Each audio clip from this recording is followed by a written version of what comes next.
글쎄요, 너무 추상적이에요, 아직도. 그래서 오 교수님께서는 그렇게 웰다양하기 위한 실천 사항을 하나하나 정리하셨더라고요. 네네네. 오늘 그걸 좀 네. 가르쳐 주세요. 첫 번째 실천 사항 뭡니까? 첫 번째는 이제 무엇보다 죽음 공부죠. 죽음에 뭘 의미하는지.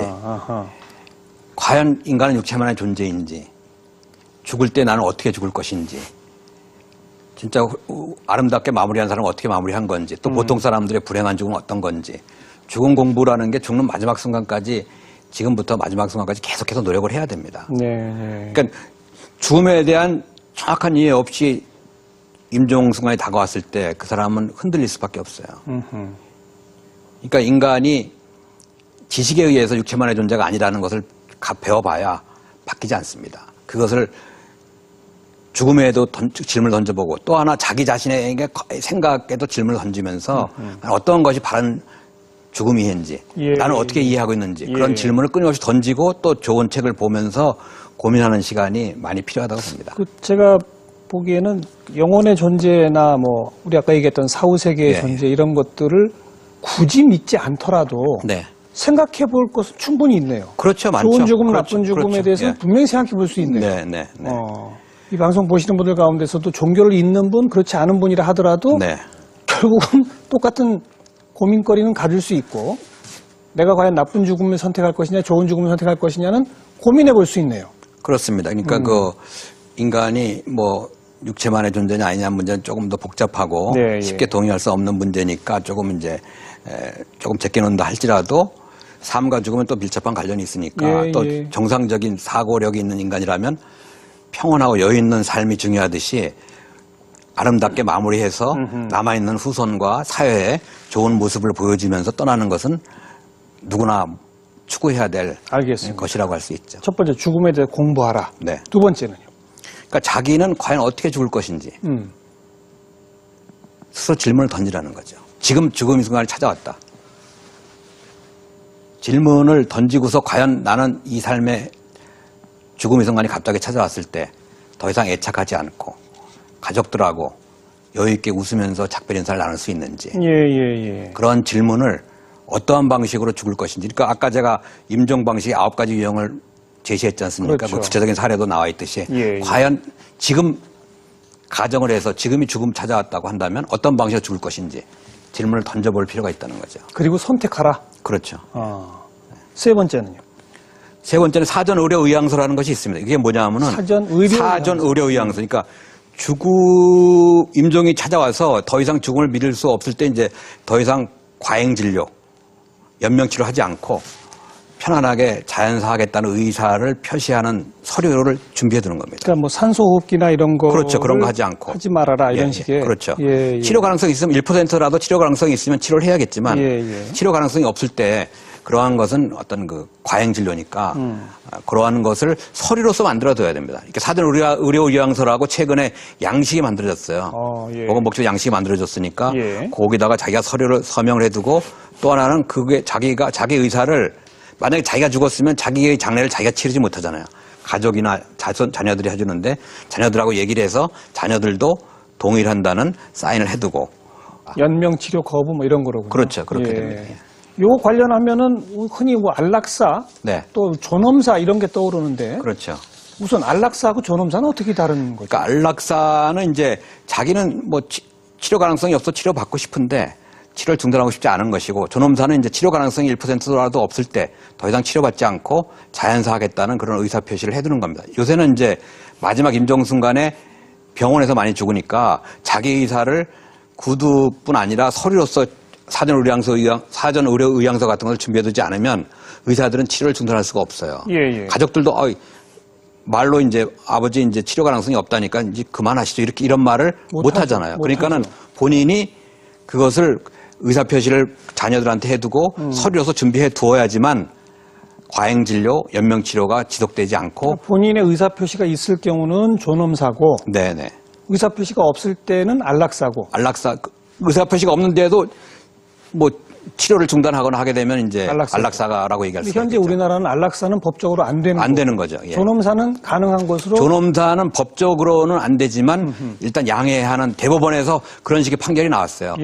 얼마 전에 김할머니 사건에 의해서 나왔듯이 그 김할머니 사건이 본인이 자녀들한테 구두로는 말해두었고 과잉진료, 연명치료를 하지 말라고 말해두었지만 서류상으로는 준비해두지 않아서 이제 대법원까지 갔는데 대법원에서 구두상으로 했던 것이 인정돼서 했으니까 어느 정도 이제 뭐 대법원의 판결이 준법적인 효력이 있지 않습니까? 그렇죠. 그러니까 본인이 서류로 준비해두면 존중된다고 봅니다. 그러니까 교수님께서는 존엄사는 인정되어야 한다. 인정돼야 되죠. 안락사는 어떻게 생각하세요? 안락사는 저는 안락사 뭐 중에도 예. 그 적극적 안락사와 소극적 안락사가 있다고 그렇죠. 알고 예, 있습니다. 그렇습니다. 적극적 안락사는 뭐 쉽게 말하면 독극물을 투입해서 죽음에 이르게 하는 것, 네, 의사가. 네. 그렇죠. 그렇죠? 예. 소극적 안락사는 차던 치료를 중단함으로써 죽음에 이르게 하는 그렇죠. 것. 예. 외국은 뭐 심지어 적극적 안락사까지 합법화한 나라까지 있다고 알고 있습니다. 그렇습니다. 교수님은 어떻게 생각하세요? 저는 우리나라가 지금 뭐 특히 노인 자살이 심각하지 않습니까? 그러니까 또 이런 거를 그 일부 사람들은 이제 적극적 안락사까지도 얘기하는데 지금 상황에서 그거를 받아들일 수는 없다고 봐요. 왜냐하면 그것이 특히 노인 자살이 심각하고 다른 나라하고 비교도 안 되기 때문에 존엄사의 방식, 치료 가능성이 없을 때 존엄사가 현대판의 자연사라고 보면 됩니다. 그렇죠, 그래서 그렇죠. 현대판의 자연사 할 수 있도록 존엄사를 보다 더 활성화하고 보급하는 것, 그것이 우선이라고 봅니다. 그러나 이제 소극적 안락사도 아직은 좀 도입이 이르다. 그렇죠. 본인의 의사 표시가 중요하다. 예, 그런 그렇습니다. 의미에서 사전 의료 의향서. 예. 그리고 네 번째는요. 웰다잉을 위한 이제 실천사항. 네 번째는 이제 죽음 떠날 준비를 하는 거죠. 죽음이라는 것이 끝이 아니고 갑자기 찾아오더라도 후회하지 않도록 하기 위해서 어떤 사람 매일 아침마다 혹은 밤마다 이렇게 명상을 하면서 지금 죽어도 아무 여한이 없는지 자기 자신에 묻는 사람들이 있습니다. 그러니까 어쨌든 그런 식으로 여행을 떠날 준비를 하는 것. 그러니까 죽음 준비를 하는 거죠. 그런 준비를 매일 하면 좋겠지만 매일 하지 않더라도 1년에 한 번씩이라도 혹은 뭐 수시로라도 그런 식의 질문을 던지는 것이 삶에 쓸데없는 애착을 덜어내는 거라고 할 수가 있습니다. 근데 이건 사실 매일 해야 될 것 같은데요? 매일 할수록 좋습니다. 왜냐하면 이게 뭐 병에 걸려서 죽는 것도 있지만 갑자기 사고를 당해서 교통사고나 이런 거 당해서 갑자기 죽는 수도 있잖아요. 네네. 언제 닥칠지 모르는 거 아닙니까? 그렇습니다. 그럼 매일 해야 되는 거 그래야 효과가 있겠죠. 매일 하는 것이 가장 바람직합니다. 매일 하는 것이. 죽음을 준비하는 생각, 명상이죠, 이것도? 그 명상입니다. 명상. 다섯 번째는요? 다섯 번째는 이제 사전 장례 의향서라는 것이 있어요. 최근에 이게 만들어졌는데 우리는 장례 의향서도 있어요. 우리나라는 좀 이제 예식이나 장례식이 좀 많은 사람이 오는 걸 좋아하고 좀 허식인 경우가 있지 않습니까? 그래서 자기가 원하는 장례 방식, 뭐 화장, 자연장, 수목장 뭐 이런 것들이 있는데 자기가 원하는 장례 방식이 뭔지도 써주고 장례식장은 어떤 식으로 원하는지 너무 좀 화려하게 하지 않고 내실 있고 하기 위해서 그런 어떤 사전 장례 의향서 같은 것을 죽음 우리 준비하는 사람들이 하나 만들어서 여기저기 이제 배포하고 있습니다. 교수님은 사전 의료 의향서, 사전 장례 의향서 다 써두셨어요? 예, 그렇습니다. 사전 의료 의향서는 뭐 물론 그 치료 가능성 없을 때 연명 치료 거부한다 이렇게 쓰셨을 거고. 사전 장례 의향서에는 뭐라고 쓰셨습니까? 저는 집사람한테 그랬어요. 저는 뭐 제가 만약에 죽게 되면 알리지 말고 조용히 가까운 가족끼리 장례를 치르고 화장을 하고 묘를 만들지 말고 저는 또 산을 좋아하니까 자연 속에 뿌리고 그런 식으로 마무리 지어주고 또 가능한 한 이제 뭐 나한테 남은 것이 있다면은 뭐 사회에 환원할 수 있도록 그런 식으로 해달라고 그렇게 얘기했습니다.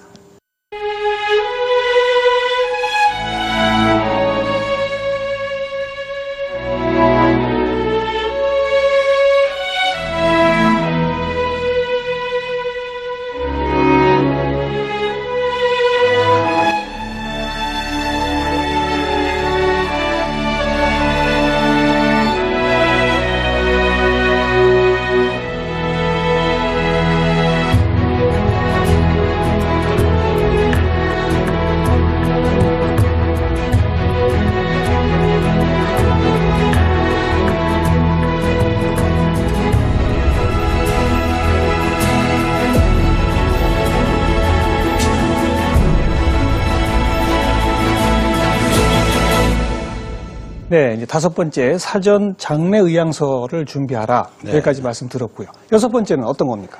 여섯 번째는 유서 작성입니다. 그러니까 유서 작성을 유서를 써라. 그 매년 연초나 연말에 유서 작성하는 것이 굉장히 중요합니다. 그러니까 유서를 작성하라 그러면 보니까 뭐를 써야 될지 고민하더라고요. 예. 그래서 예.